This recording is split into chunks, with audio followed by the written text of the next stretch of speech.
word of the day ereyga maanta word of the day waxa weeyaan ereyga maanta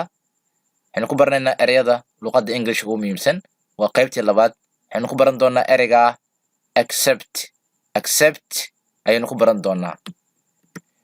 accept verb weeyaan and accept means to agree to take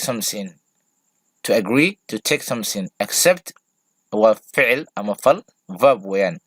micnaheeduna waxa weeyaan to agree to take something in lagu waafaqo ama lagu raaco in shaygan la qaato la aqbalo marka accept waa aqbalid ama ogolaansho for example tusaale she accepted our invitation way naga aqbashay martiqaadkayagii she accepted our invitation way naga aqbashay martiqaadkayagii ama way naga ogolaatay casuumaadeenii